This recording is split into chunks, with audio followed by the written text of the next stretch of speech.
అందరికీ చెప్పేం నేను Rajesh Mahasena. Welcome to Mahasena media. GV గారు ఒక పోస్ట్ పెట్టారండి. దాంతో గుంటనక్కలు మొత్తానికి గోప్ పగిలిపోయినట్టు అయింది. ఈ వీడియోలోకి వెళ్ళక ముందు ఒక ఎగ్జాంపుల్ చెప్తాను మీకు.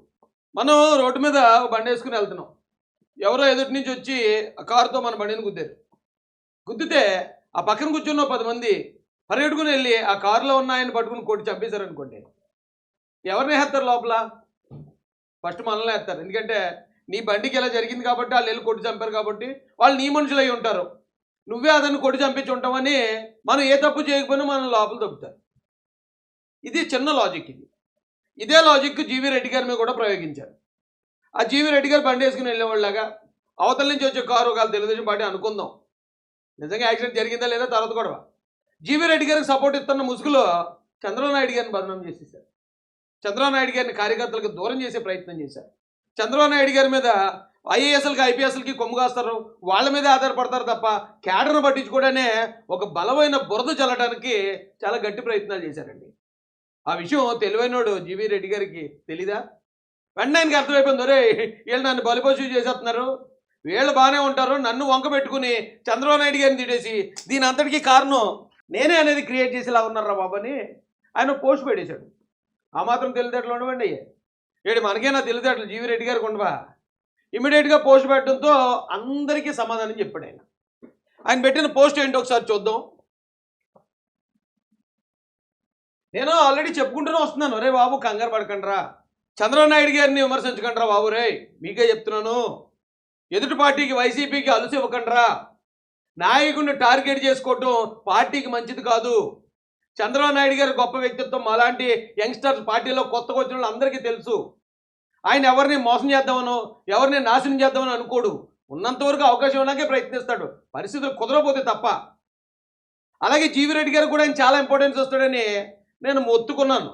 ఎవడని వినండి అన్నమాట కొద్దిమంది.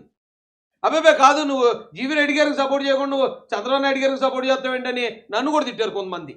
మరి వాళ్ళు తెలుగుదేశం ముసుగులో ఉన్న ఐపాక్ టీమా మరేంటో నాకు తెలియదు, కానీ వాళ్ళందరికీ సమాధానం చెప్తాడు. నేనేది చెప్పడం జీవీ రెడ్డి గారే చెప్తారు.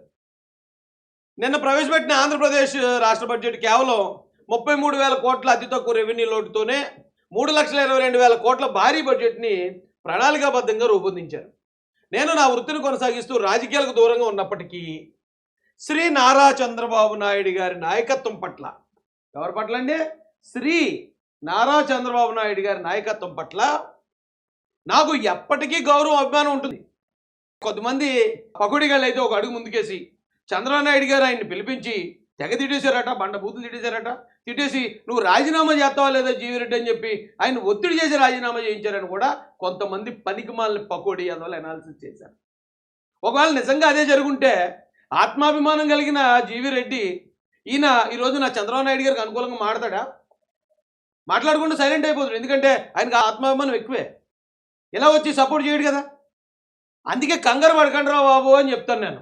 ఎగిరెగిరి పడకండి రా వెంకయ్య మల్లారా అని చెప్తాను నేను. ఎంటాడా ఎవడన్నా నా మాట?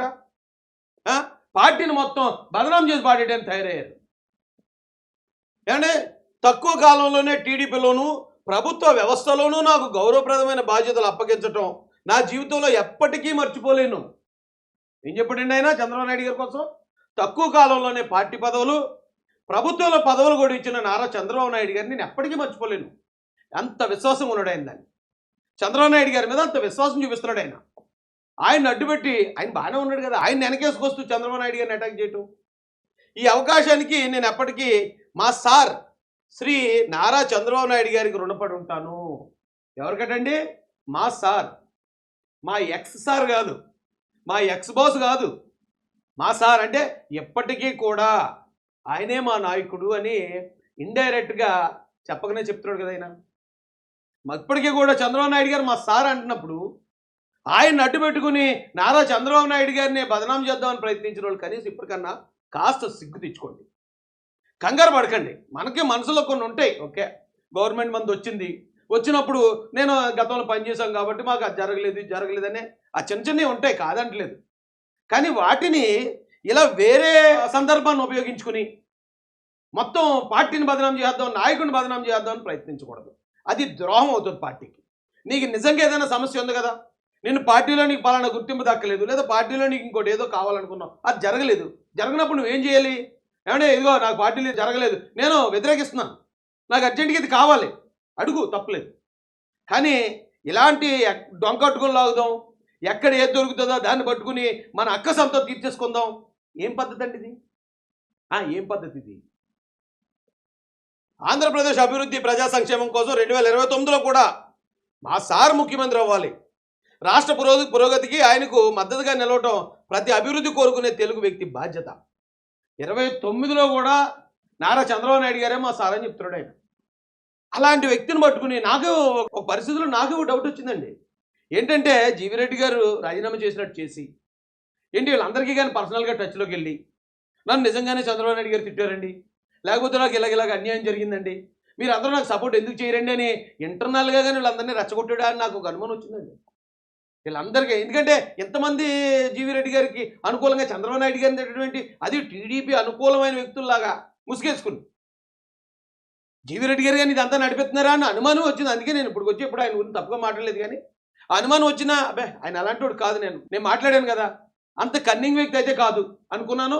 నిజంగానే ఇప్పుడు ఈ పోస్ట్ తోటి ఆయన ఎంత జెన్యూన్ అనేది ప్రజలకు తెలియజేశారు.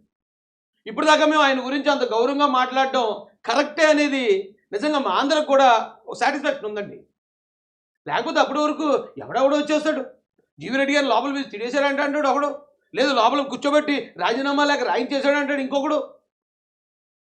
దారుణంగా ప్రచారం చేశారు. మరి ఎక్కడ పెట్టుకుంటారు మోకాలు ఇప్పుడు? నేను గత 2 రోజులుగా నేను మాట్లాడుతూ ఉంటే అబ్బాయి నువ్వు జీవి రెడ్డి గారు సపోర్ట్ చేయకుండా చంద్రబాబు నాయుడు గారు సపోర్ట్ చేయడం మేము వ్యతిరేకిస్తున్నాం అన్నారు. మరి మీరు ఎక్కడ పెట్టుకుంటారు? ఇక జీవి రెడ్డి గారు చెప్తున్నారు వచ్చి.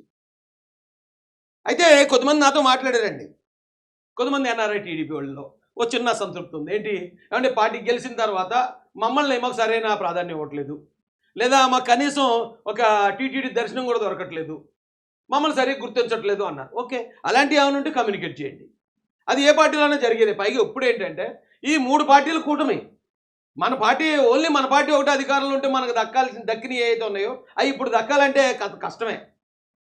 కాబట్టి అలా చిన్న వాటికి ఎవరో ఇంకొక ఆయన నేను టీవీలో డిబేట్లు చేశానండి, నాకు ఏదో నామినేటెడ్ పదవి ఇస్తానన్నారు, ఇవ్వలేదు అంటే ఓకే, ఆ బాధ ఉండొచ్చు, నేను దాన్ని కాదంటలేదు. కానీ మీ బాధ ఏదైతే ఉందో ఆ బాధనే బయటపెట్టండి తప్ప ఇంకొకరి బాధను ఉపయోగించుకుని ఈ డొంక తిరిగిడి దాడి చేయడం మాత్రం చాలా తప్పండి, నేరం అది. ఓ పార్టీ అధినాయకుడిని బదనాం చేయాలనుకోవటం అంటే పార్టీని కూల్చాలని ప్రయత్నం చేశారు. ఇప్పుడు దాకా ఎవరైతే ఈ నడ్డు పెట్టుకుని జీవి రెడ్డి గారిని నడ్డు పెట్టుకుని టీడీపీ తప్పు చేస్తుంది, కార్యకర్తల్ని అన్యాయం చేసేస్తుందని తప్పుడు ప్రచారం చేశారో మీరందరూ టీడీపీని కూల్చడానికి రాజ్యద్రోహం చేశారంటారు. తప్పండి, అలా చేయకూడదు.